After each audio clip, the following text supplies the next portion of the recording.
बिस्मिल्लाहिर्रहमानिर्रहीम। मोइनुद्दीन चतुर्वेदी चैनल में आप लोगों का स्वागत है, इस्तकबाल है, खैर मकदम है, वेलकम है। आइए सबसे पहले हमारे यूट्यूब चैनल को सब्सक्राइब कीजिएगा। जी हाँ दोस्तों, यूट्यूब चैनल सब्सक्राइब करना मत भूलिएगा। आज का मौजू यौम आज़ादी स्वतंत्रता दिवस के ऊपर मैं भेजने जा रहा हूँ। उम्मीद है कि आप लोग इसे पसंद करेंगे। जी हाँ दोस्तों, लाइक कमेंट शेयर करना मत भूलिएगा। डॉक्टर अल्लामा इकबाल साहब ने कहा, मज़हब नहीं सिखाता आपस में बैर रखना, मज़हब नहीं सिखाता आपस में बैर रखना, हिंदी है हम वतन है हिंदुस्तान हमारा। आज 15 अगस्त 1947 के दिन मेरा भारत स्वतंत्र हुआ, मेरा भारत आज़ाद हुआ। आज बंगाल की खाड़ी से लेकर के गुजरात की वादी तक, कश्मीर से लेकर कन्याकुमारी की सरहदों तक पूरे भारत में हर्षोल्लास के साथ स्वतंत्रता दिवस मनाया जा रहा है। दुनिया के अंदर तमाम कम्युनिटीज़ के, तमाम रिलीजन के मानने वाले हैं। ऐसे ही हमारे भारत के अंदर तमाम कम्युनिटीज़, तमाम रिलीजस के मानने वाले हैं। हिंदू, मुस्लिम, सिख, ईसाई, जैन, बौद्ध, पारसी, एंग्लो, आस्तिक, नास्तिक, हर कम्युनिटीज़ का अलग अलग फेस्टिवल, त्यौहार, तकरीब होता है। मुसलमानों का कोई त्यौहार होता है तो अपनी मसाजिद में अपने जो है और कहीं इबादत गाह में जाया करते हैं। हिंदू का कोई त्यौहार होता तो अपनी मनादिर के अंदर जाया करते हैं। क्रिश्चियन, जैनिस्ट, बौद्धिस्ट का होता अपने अपने जो है गुरुद्वारा, चर्च के अंदर जाया करते हैं। लेकिन 15 अगस्त एक ऐसा पर्व है कि जो 1947 के दिन मेरा भारत स्वतंत्र हुआ। इसमें हिंदू, मुस्लिम, सिख, ईसाई, बौद्ध, जैन, पारसी, आस्तिक, नास्तिक, एंग्लो, जितने भी भारत के अंदर रह रहे हैं, जितने भी भारत के कम्युनिटीज़ हैं, सब लोग 15 अगस्त हर्षोल्लास के साथ मनाया करते हैं। डॉक्टर राहत इंदौरी साहब का एक शेर मुझे याद आ गया, सभी का खून है शामिल यहाँ की इस मिट्टी में, सभी का खून है शामिल यहाँ की इस मिट्टी में, किसी के बाप का हिंदुस्तान थोड़ी ही है। मेरे भाइयों दोस्तों, अगर आज देखा जाए तो 1601 ईस्वी में अंग्रेज़ आया कोलकाता के अंदर, सबसे पहले ईस्ट इंडिया कंपनी को स्थापित किया। वो जिस वक़्त अंग्रेज़ आया भारत में तो उस वक़्त बादशाह का नाम जहांगीर था। जहांगीर बादशाह से अंग्रेज़ ने अलाउ किया, आजिज़ी किया कि बादशाह सलामत, में ब्रिटेन से आया हूँ भारत में व्यापार करने के लिए, मुझे कुछ जगह दे दीजिएगा। बादशाह जहांगीर था जो कि शराब भी पीता था, मस्त रहा करता था। अंग्रेज़ को व्यापार करने के लिए इजाज़त दे दिया। अंग्रेज़ कोलकाता के अंदर आया, सबसे पहले ईस्ट इंडिया कंपनी को स्थापित किया। अंग्रेज़ बादशाह से वादा किया, बादशाह सलामत, मैं यहाँ व्यापार करूँगा, फैक्ट्रियाँ लगाऊँगा, यहाँ का जो माल तैयार होगा ये ब्रिटेन के मंडी में बेचूँगा, जो रुपया मिलेगा भारत में लाऊँगा, डिस्ट्रीब्यूट खर्च करूँगा। बादशाह ने इजाज़त दे दिया। अंग्रेज़ जब 1601 ईस्वी के अंदर आया, 100 साल के अंदर पूरे भारत के अंदर कब्जा कर लिया और धीरे धीरे अपना राज को कायम करने लगा, स्थापित किया। 1701 ईस्वी के अंदर शाह वलीउल्लाह मुहद्दिस रहमतुल्लाह अलैह तौल्लुद होते हैं। शाह वलीउल्लाह मुहद्दिस रहमतुल्लाह अलैह जो शाह अब्दुल रहीम रहमतुल्लाह अलैह के साहबजादे हैं, पैदा होते हैं। और उसके बाद में अंग्रेज़ जब छा गया, शाह वलीउल्लाह मुहद्दिस देहलवी रहमतुल्लाह अलैह के एक लड़के हैं शाह अब्दुल अजीज़ मुहद्दिस देहलवी रहमतुल्लाह अलैह, बाद में जो है जिहाद का फतवा देते हैं। और जिहाद के फतवा देने के बाद में कहने में उन्होंने कहा कि अंग्रेज़ों से जिहाद करना कंपलसरी है, लाजिम है, ज़रूरी है। और उसके बाद सबसे पहले मैसूर का टीपू सुल्तान रहमतुल्लाह अलैह जिहाद करने के लिए तैयार हो जाते हैं। टीपू सुल्तान के बारे में ये बताया जाता है, टीपू सुल्तान अपने ज़माने का तहज्जुद गुजार, रोज़ा इबादत करने वाला शख्स, अल्लाह का बरगजीदा बंदा, वली कामिल। आज जो फ़ोटो में दिखाया जाता है कि टीपू सुल्तान के चेहरे पे दाढ़ी नहीं थी, वो बात गलत है।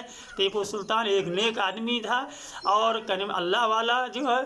और टीपू सुल्तान अंग्रेज़ों से लड़ाई करता है, लड़ाई करने के बाद में शहीद हो जाते हैं।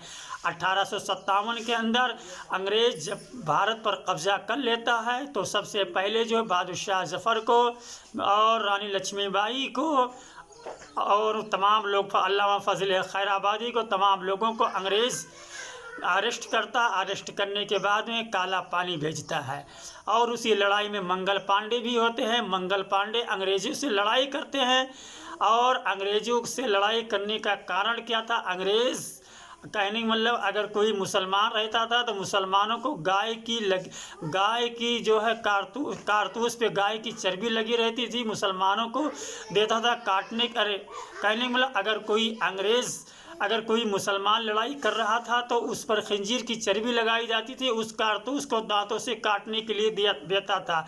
अगर कोई हिंदू रहता था तो उस पर गाय की चर्बी लगाई जाती थी दांतों से कारतूस काटने के लिए। मंगल पांडे को ये चीज़ नागवार हुआ, जिहाद करने के लिए तैयार हुए। मंगल पांडे 1857 की अपनी जान को कुर्बान किए और तमाम लोगों को मारे। अंग्रेज़ ऑफिसर को मार डालते हैं। मारने के बाद में जिहाद किए।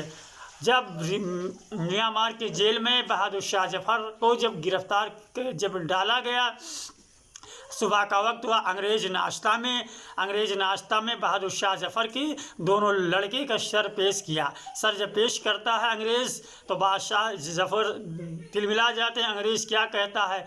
दमदमे में दम नहीं खैर मांगो जान की, दमदमे में दम नहीं खैर मांगो जान की, ए जफ़र ठंडी हुई अब तेग हिंदुस्तान की। बहादुर शाह जफर क्या कहते हैं? गाजियों में बू रहेगी जब तलक ईमान की, गाजियों में बू रहेगी जब तलक ईमान की, तख्त लंदन तक चलेगी तेग हिंदुस्तान की। बहादुर शाह जफर रहमतुल्लाह अलैह अंग्रेज़ों को ये शेयर करते हैं। और अल्लामा फजल हक खैराबादी भी जिहाद का फतवा भी देते हैं। तमाम हिंदू मुसलमान लड़ाई करने के लिए तैयार होते हैं। लेकिन जब 1857 बीतता है, जब 1947 का जब दौर आता है, उस लड़ाई में मौलाना अबुल कलाम आज़ाद, मौलाना हुसैन अहमद मदनी के साथ में मौलाना हसरत अली मोहानी, मौलाना शौकत अली जौहरी, मौलाना मोहम्मद अली जौहर, डॉक्टर अम्बेडकर साहब, महात्मा गांधी, पंडित जवाहरलाल नेहरू, सरदार वल्लभ भाई पटेल, सरदार भगत सिंह, अशफाकुल्लाह, राम प्रसाद बिस्मिल, तमाम हिंदू मुसलमान अंग्रेज़ों से लड़ाई करते हैं। और तब भारत माँ के जो है सपूत जो लड़ाई करते हैं, अंग्रेज़ों को जो है चंगुल से छुड़ाते हैं। और उसी लड़ाई में मौलाना कलाम साहब का वाक़या भी बहुत मशहूर है। मौलाना कलाम साहब रांची के जेल में बंद थे। और उनकी अहलिया, उनकी वाइफ का इंतकाल हो जाता है। एक लेटर आता है कि कलाम साहब आप जा सकते हैं, आपकी औरत का इंतकाल हो गया, आप जा सकते हैं। मौलाना कलाम आज़ाद साहब जो है उस लेटर के पुश्त साइड यानी पीछे साइड पर लिखते हैं कि मैं भारत माँ की जो है छोड़कर नहीं जाऊंगा, मेरे भारत माँ ग़ुलाम है, उनके पैरों में बेड़ियाँ पड़ी हुई है, मेरी बीवी मर गई तो क्या हुआ, मैं मैदान हश्र में अपनी बीवी मोहतरमा से मैं मुलाकात कर लूँगा। आज़ादी में ऐसे तमाम लोगों का किरदार था। एक रांची के जेल का वाक़या और है। मुसलमानों का रमज़ान का महीना चल रहा था, तमाम लोग जेल में जो है कहने मतलब मुसलमान रोज़ा थे और उसमें हमारे बापू भी जी थे। जेलर के साथ में जो खाना लेकर आया, गांधी जी को खाना देने के लिए तैयार हुआ, गांधी जी के सामने खाना पेश किया, हमारे बापूजी खाना खाने से इनकार कर दिए। जेलर ने कहा गांधी जी, बापूजी मुसलमानों को रोज़ा है, नहीं खा रहे हैं, तो बात समझ में आ रहा है, आपका रोज़ा नहीं, आप क्यों नहीं खा रहे, आखिर क्या बात है। बापूजी ने कहा मुसलमानों का रोज़ा नहीं खा रहे हैं, इसलिए मैं भी नहीं खा रहा हूँ, कहीं कि ऐसा ना हो कि मेरे मुसलमान भाइयों के दिलों पर तकलीफ़ हो। फिर मेरे भाइयों दोस्तों, कुछ समय के बाद जब गांधी जी लखनऊ के अंदर आए तो गांधी जी के इस्तकबाल में 1 हफ्ता गांधी जी ठहरे हुए थे। मुसलमानों ने मांस मच्छी यहाँ तक अंडा नहीं खाए। ये मेरे भाइयों दोस्तों भारत की मिसाल है, गंगा जमुनी तहजीब है।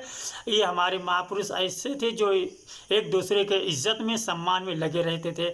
हमें आपको लगे रहने की ज़रूरत है। और कोरोना वायरस जैसी मालक बीमारी है, इसको थोड़ा सा एहतियात करें, दूरी बनाएं, लॉकडाउन का पालन करें और कोरोना वायरस को ध्यान रखें। कोई ऐसा काम ना करे जिससे हमें और आपको कोई तकलीफ़ हो। और यौम आज़ादी है, अपने घरों पर यौम आज़ादी जो है अमन तरीके से मनाने की कोशिश करें। और जय भारत, जय संविधान, वमा अलैना इल्लल बलाग।